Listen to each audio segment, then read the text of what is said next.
I think it's about sort of being brave enough to explore a few options and trying to find out what works for your organisation with the teams and the type of work that they do. That was Alan Oram from Alive with Ideas, and this is Remote Control.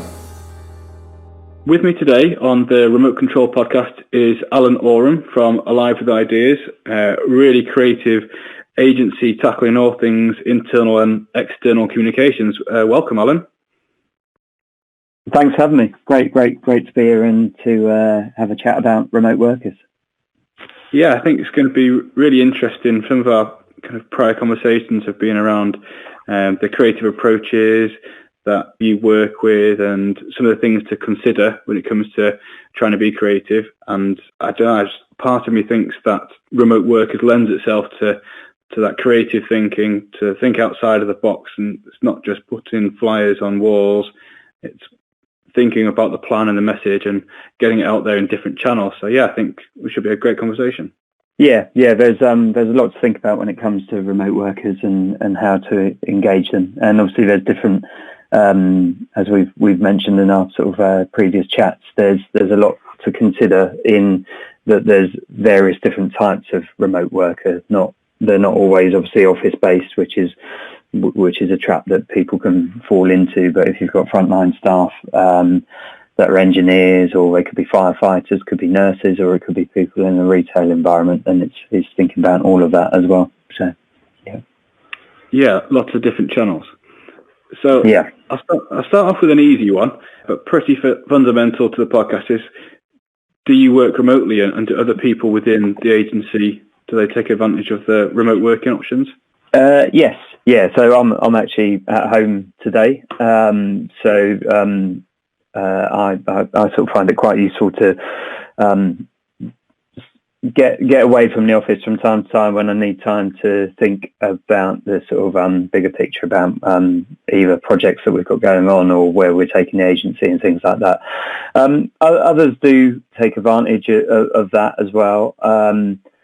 It's one of the challenges that we do have with enabling remote working for some of the team is just access to some of the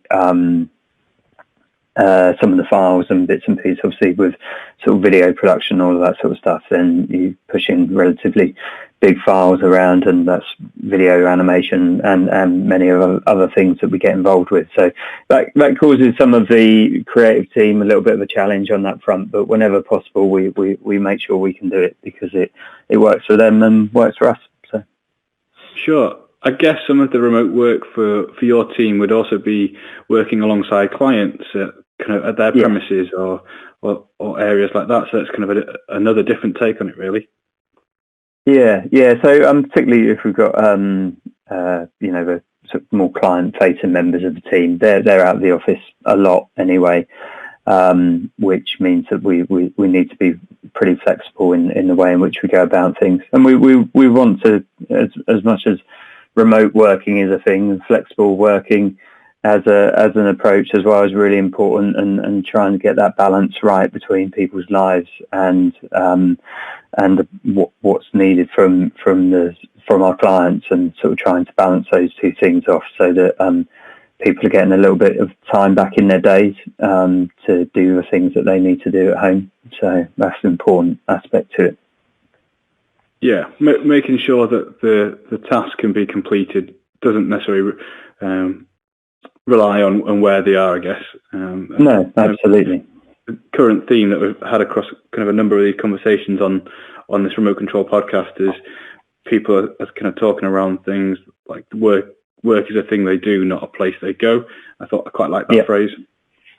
Yeah, no, completely. As long as we can still create a team that feels connected whilst sort of making that approach happen. So that's the important thing, because I think we benefit from a good atmosphere in the office most of the time. So people enjoy that. So there is a little bit of a trade-off, but I think we'll probably touch on that a little bit later anyway, from client perspective rather than from our own.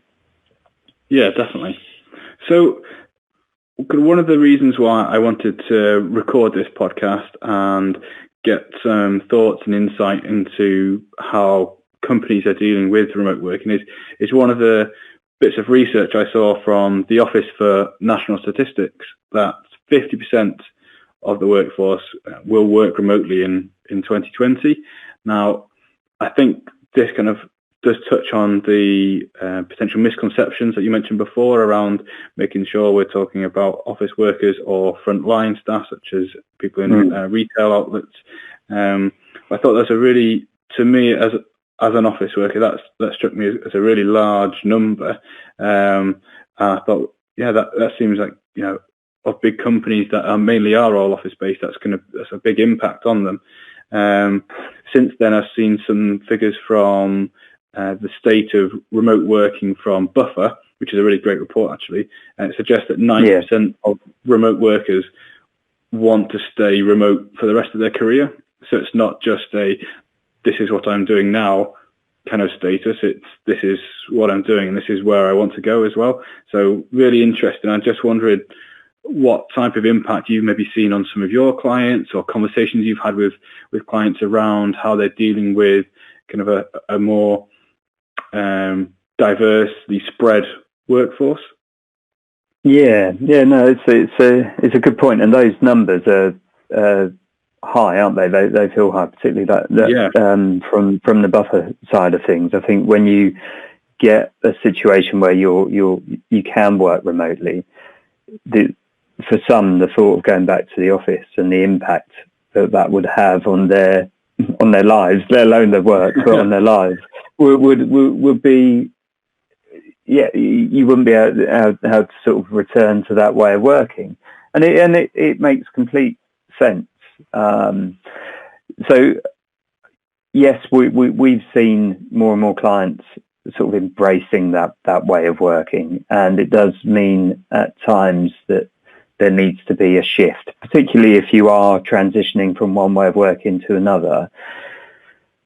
It's easy, and we see it with some clients where everything gets a bit head office focused, for example, and then you're losing sight of those people that aren't in that working environment every day. So they become a bit hidden, your hidden workforce. But I think those that are embracing it are needing to make changes culturally as well. So making sure that managers are on board and are supporting their teams, and there's trust in their teams to work in that way. And there's certain things that are driving it, isn't it? There's not only the flexibility and work-life balance that people are looking for when they join a company, and I've been just talking about that this morning actually with someone. But there's also the benefits from an organisation perspective about having less office space available and being able to sort of manage your kind of footprint, if you like, so that you don't need to sort of pay for as much office space. And I've certainly seen that with not just with clients, but with friends and things when they're talking about it. If the organisation can reduce the square footage, then it can save money. So there's benefits on both sides, and I think typically you don't see huge shifts or I say you don't see, but often there are a number of contributing factors to why change happens. And if there's a financial benefit to an organisation, then that's certainly going to help make it happen. But I think the cultural bit plays a massive part anyway, in the sense that it's what's expected in the modern workforce, that you're going to be able to have be able to work remotely and have flexible ways of working.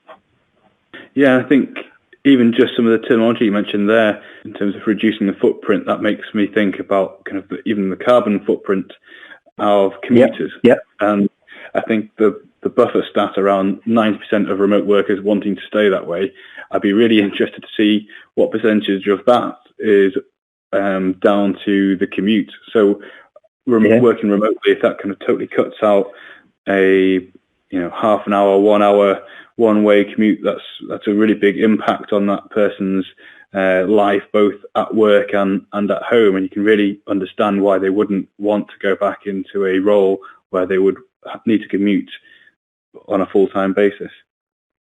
Yeah, and that if we think about it from there's sort of made me think of a slightly different perspective as we're talking about that as well, in terms of the bigger impact.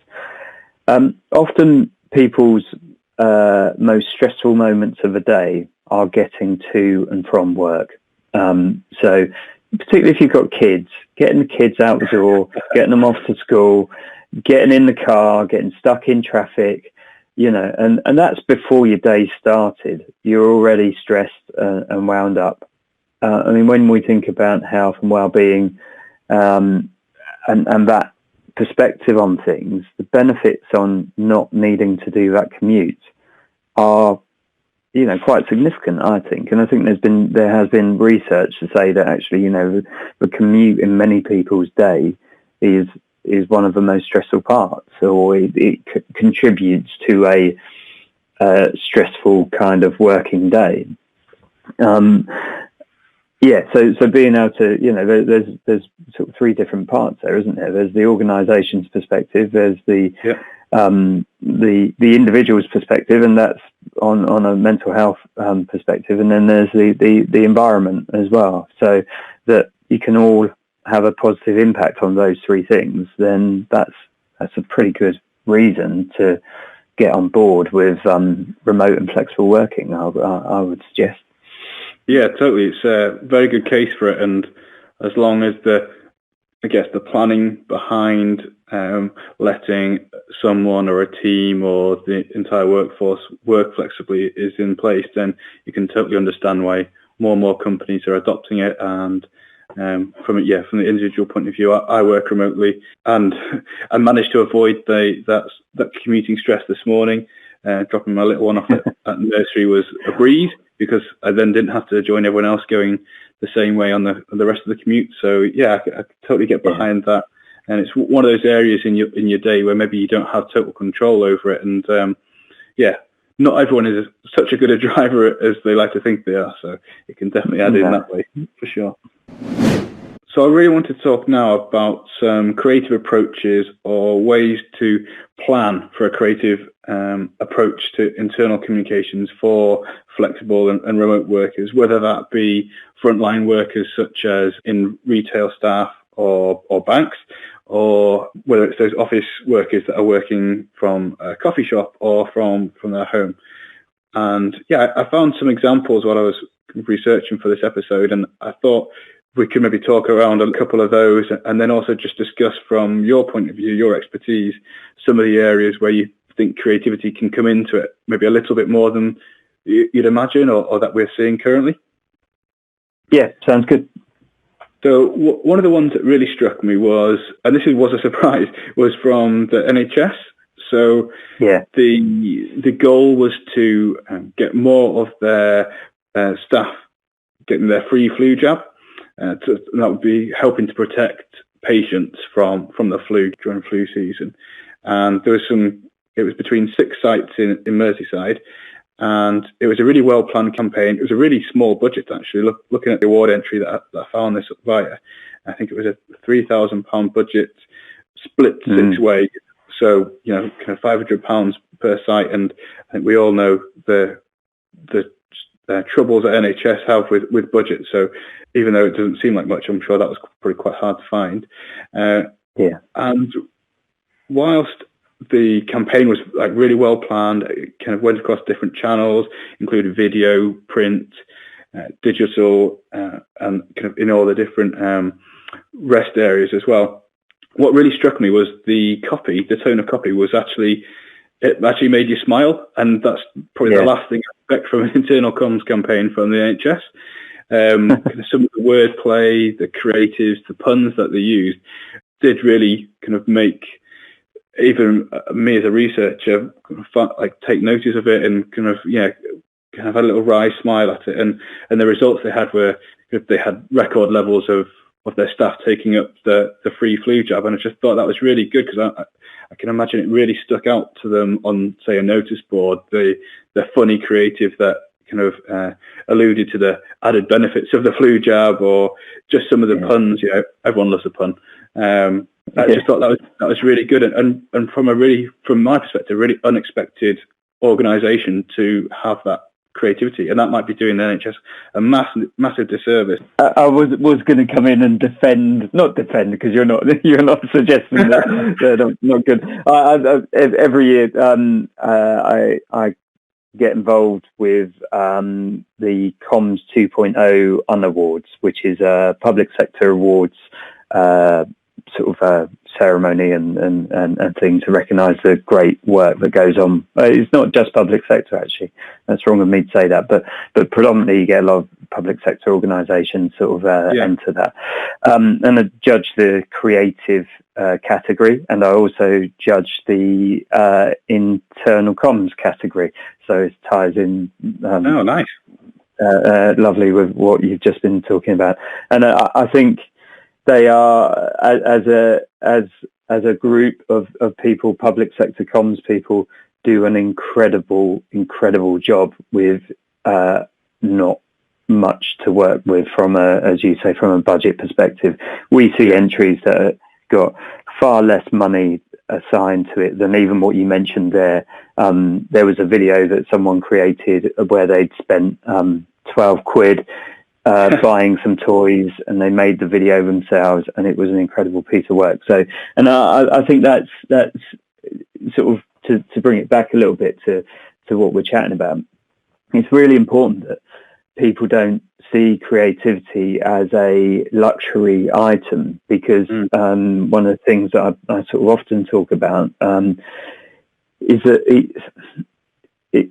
it's not the budget that you're going to spend on the end point that is the important thing. It's the ideas and the creative thought process that you do before that.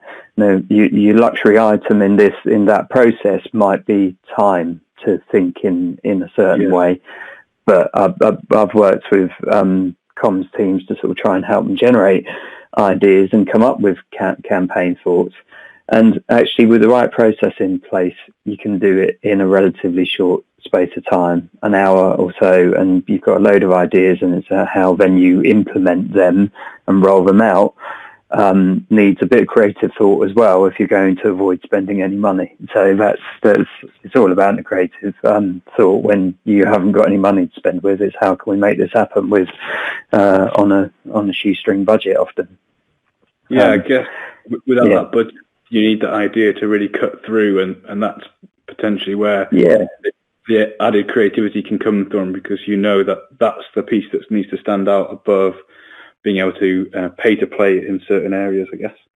Definitely. And I think what it sounds like from the campaign that you mentioned there, tone of voice and copy, if you've got someone that's good with words and can write copy, then they're going to give you something creative without, because often people think about the creative bit as you can get drawn into the design side of things and the visual side of things. But if we parked all of that for a moment and said, actually, we want some interesting language that's going to grab someone's attention, and that will reinforce that message. But if you've got some good words that have got some nice wordplay or puns there, that's a great start point, isn't it? Yeah, you can't go too far wrong with those. Yeah. So another one I saw was like probably the total opposite end of the spectrum in terms of the type of company. So there's one I saw from HSBC, and this campaign kind of engaged engaged all of its employees in all the different branches, offices all over the world, and they also, at the end of it, had a brand new library of internal comms images and visuals, and it was all for free. Okay. So they ran an internal photo competition, and it was to capture the spirit of HSBC was kind of the tagline. It was across various different categories of their spirit, and they received over 6,000 photos as entries, and that's now what they use as their internal comms kind of images and materials. So there was no monetary prize attached to it. It was almost like the pride of capturing the kind of the company ethos and spirit, and being able to see that in future communication campaigns. And I thought that really struck me, because again, it's it's a campaign which had a specific goal attached to it in terms of kind of engagement and then something practical as well, the images to use. And I thought from a large kind of corporate company such as HSBC, I thought that seemed like a really tactile approach. And again, I was a little bit surprised that a company like that came up with that type of idea, really. We've done a very similar initiative with one of our clients, actually. I don't think they actually end up using those images through internal comms. So to a degree they do, but it's not the purpose, if you like, of the work. But it's certainly they do an annual kind of photography competition. And part of the reason why that is because they've got guys out on oil rigs and in the middle of oceans places doing their work. And as you can imagine, there's probably see some incredible scenes in those kind of remote sort of environments. So, and actually, many people won't get to go to that environment. So if you're based in head office, you might not get to go out onto a rig that's in the middle of an ocean somewhere.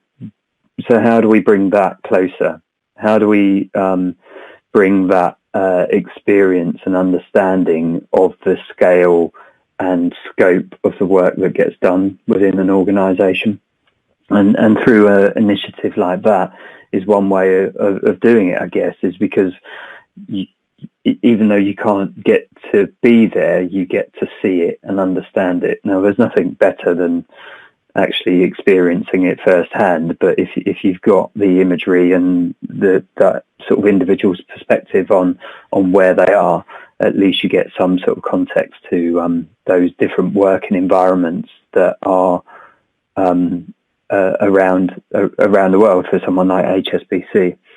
There's a guy that I know who regularly posts images of his working window, the view from my working window, and it's just snapshots of wherever he is that day as he's moving around the country or whatever, doing different things.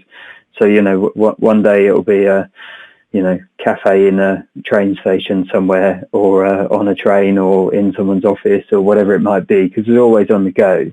It's a way of documenting what's going on, and I find it fascinating just because it's like sort of a window into his world, if you like, about where he is and what he's up to.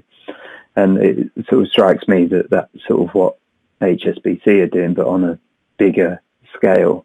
And it gives that sense of feeling connected to those people. I think there was something that we sort of in a similar sort of vein, I suppose. A client of ours put together some videos of their employees and about the things that they do away from work. So it was like there was various different stories of employees. So like one had run about 10 marathons in a year. There was an ultra marathon runner. There was someone that was a drone racer. There was someone that had taken up flying. They were people that had interest. They had interesting stories about what they were doing. They documented these, and because they've got a remote workforce that's spread across Europe, it gives some sort of connection to those other people that are in the organisation, and you get a sense of who they are without even meeting them. You have some sort of connection to your teammates and your colleagues. Yeah, I think all three examples that you've mentioned there, and even the HSBC version, it really makes people more relatable to each other.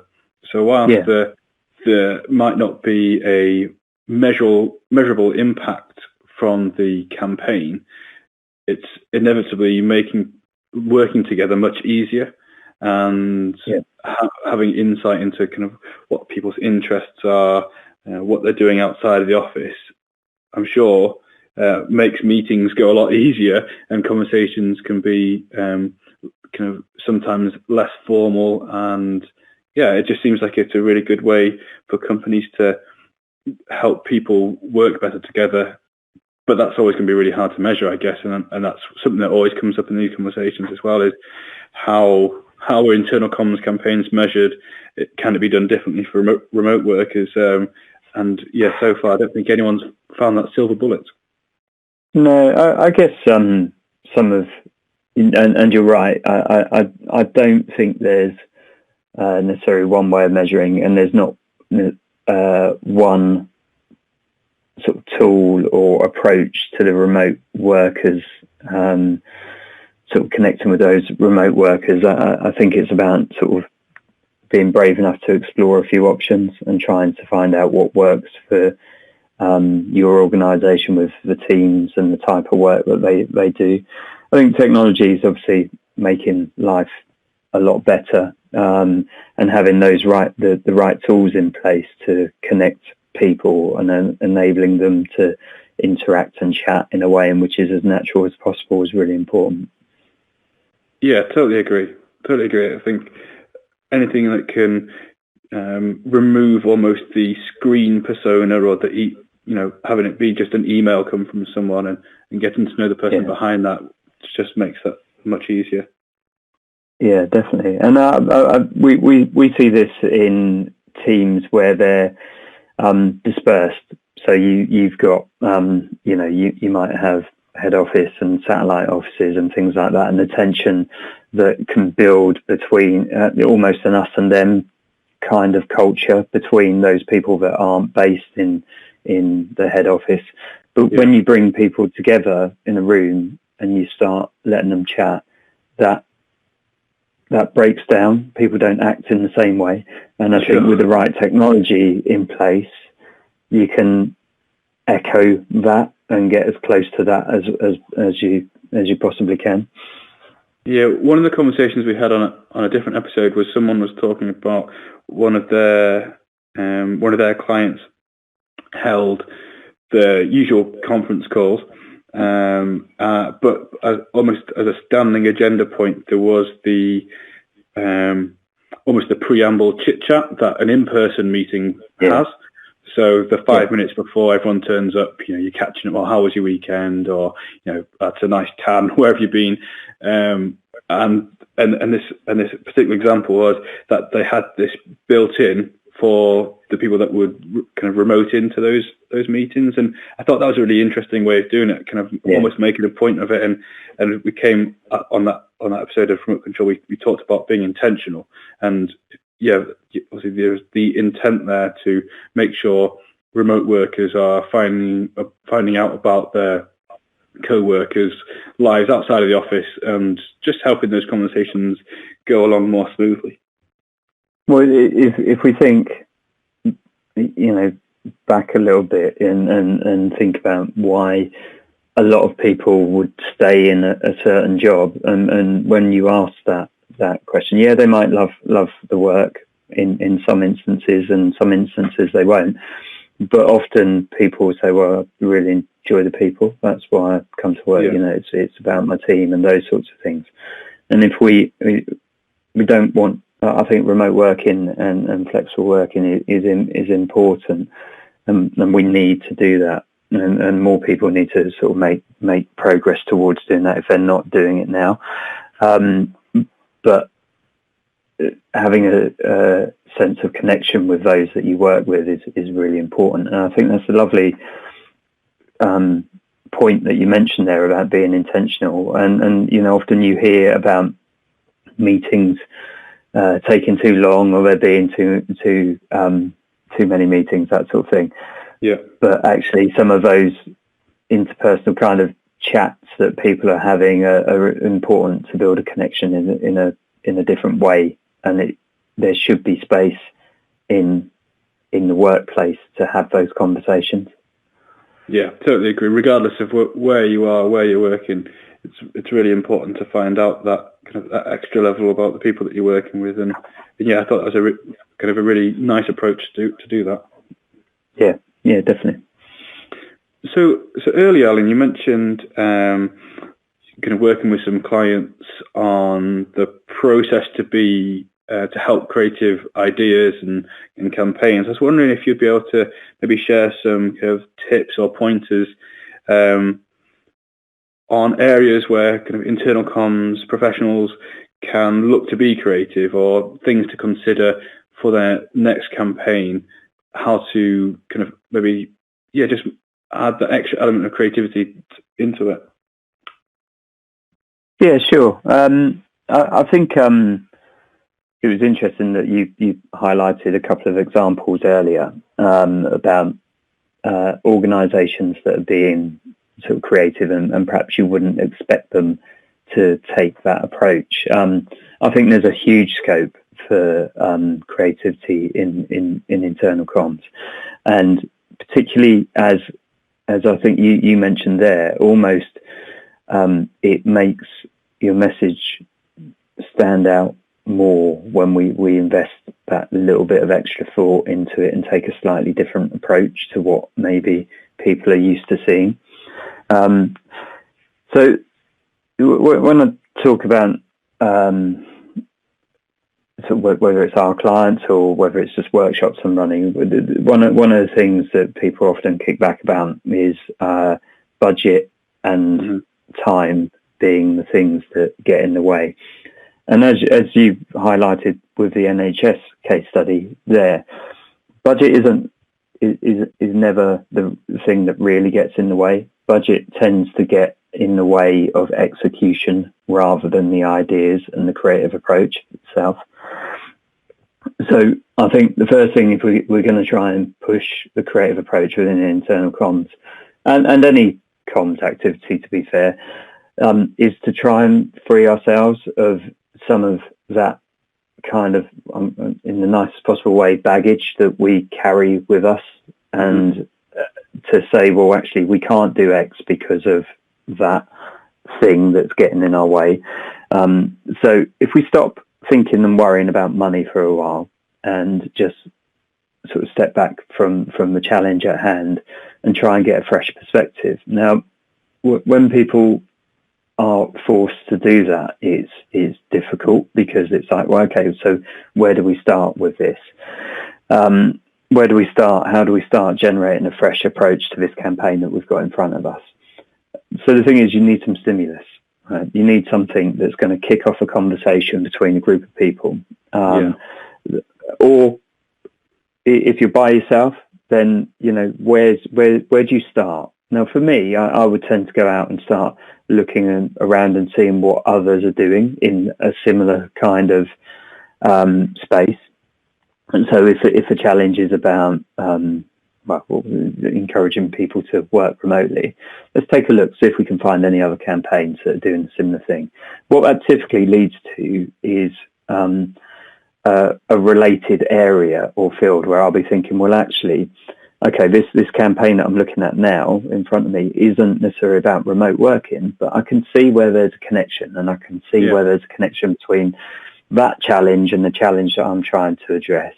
And it's different, but I think there's something we can borrow from the approach in how they've gone about it.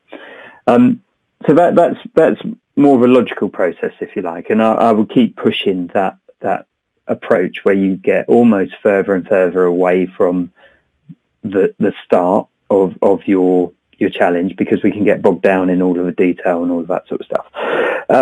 The other approach, which I often do, particularly in a workshop scenario, is to bring in some random stimulus. So it might be random words, random images that are the start point for ideas to address the challenge. And on the surface, the two words that spring to mind, but from a recent workshop, was someone picked from a whole range of words. They picked pigeon and laxative, right? for the start of, so they didn't know why they were picking these words, but that's the words that they picked, right, off the screen. They said, right, we're going to pick pigeon, laxative. And then I said, okay, here's your brief. And it was about how can we increase, the brief effectively was about increasing awareness of the support for mental health within an organisation. Mm-hmm. And just one example. So these people that were there had about 3 minutes to come up with ideas. And and they had different groups, and they came up with all came up with different words and different ideas. But there was one that said about how if you've been if a pigeon has dropped its mess on you as you're coming into work, it's a sign that says, I was struggling just for a moment then. It's a PG podcast. Yeah, well, I'll try to keep it that way. Family friendly, please. Then it's almost that they were saying that there's a way of highlighting that you're not feeling okay, and it made me think a little bit of the badges that people can wear on the underground, where it says, "Oh yes," like a hidden disability and that kind of thing, to highlight that there's maybe something wrong, but you might not be aware of it. It was kind of built around that sort of concept, but coming from a completely different place. Now, I'm not saying I'm not saying that I've articulated their idea in the best way. They did at the time. There was someone else that talked about a pigeon and a peacock, and how a peacock's a sort of all show, and you see these feathers and all of that, whereas a pigeon, they're not maybe quite as flamboyant, but you don't know which one is actually struggling perhaps at that point in time, because we're judging it on face value. So people would, and those things, they didn't go into that. Often if you were coming into that sort of moment where you have to generate ideas, all you've got is the information that's around you, and that can be useful. You need that, because at some point we need to tie it back into real world scenarios. But actually what those exercises are about stimulating some thoughts, stimulating some ideas, getting some momentum behind a conversation around what can we do differently, and not getting bogged down into the detail of the challenge that's at hand. I hope I've answered your question, which is what was going through my mind as as I was rambling on. But hopefully that sort of covers it off. It's about stimulus that comes from a different place than the challenge that you're trying to address, I think. If nothing else, we've got the title of a podcast in pigeon laxative, so that's totally good. Series 2 coming soon. So just before I asked the last question, during our chat and some of my research, I came across elements of ICcom, one of the projects that you've worked on, and there's some great materials in there about about everything to do with internal comms, but in particular looking at the audiences and remote workers. So I just thought I'd maybe point some of our listeners towards that site. There's some really great articles and links on there. We've been chatting recently actually about doing a bit of a refresh on some of that, just because it's been there for a while and we need to update some of the content. But as we've been talking about sort of remote kind of working and those kind of connections, the interesting thing about, I think, that project, so we put that together with Chuck Goes, who runs the podcast Psychology and gets involved with a lot of other sort of internal comms sort of initiatives. We connected through Twitter and through sort of mutual friends. We sort of just had a chat about a few ideas and bits and pieces. Since then, we've done sort of several little kind of projects together that are just, labours of love, if you like. They're just sort of bits that we've put together. But it's interesting how I think we can make powerful connections, and we don't always need to be in the room together to be able to do that.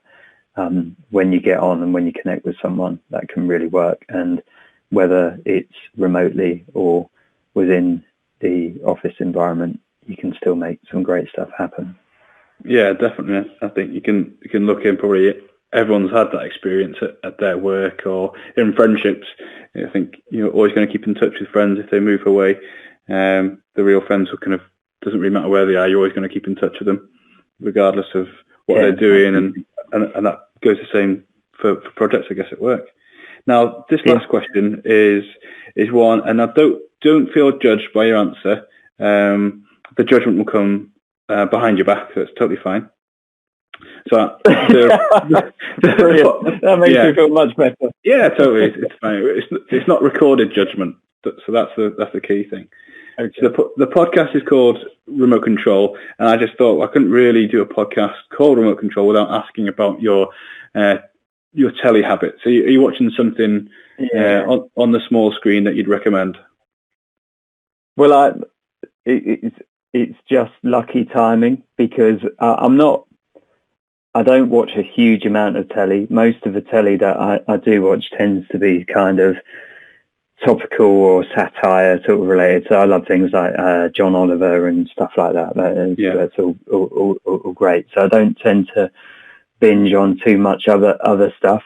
But I've been a little bit late to the party on Peaky Blinders, but that's what we've been working our way through at home just recently, because I hadn't watched any of it until it finished recently. So all the season 5, I think it was, ended. So we've got to the point now where I'm about to start season 5, and we've seen the rest of it. So I feel like I'm pretty clear on the judgment front if I'm watching Peaky Blinders, but then that might be just my own perspective. But I think probably half of the country will be nodding along and half the country will have turned off by now. Brilliant. That's even better. And the thing is, there might be that other half that are still listening that are in disgust that I've only just started watching it and should have been watching it from the start. But whatever. Well, at least you've got you've not got the time lag in between each series, so you don't have to remember everyone's face again and think, have I seen that person before or not? So that's a good way of catching up. There's still been a little bit of that, even though we're going from series to series, trying to keep up with where they are in their development. Yeah. Well, lovely having you on, Alan. Really appreciate the conversation that we've had and some of the examples that we've talked about, and just the insight that you've brought has been really great. And I think some of the creative approaches will go a long way for anyone looking at doing internal and, like you said, even external comms as well. Yeah, great stuff. No, it's been a pleasure to be involved and have a chat. Brilliant. Well, thank you very much. Thanks a lot.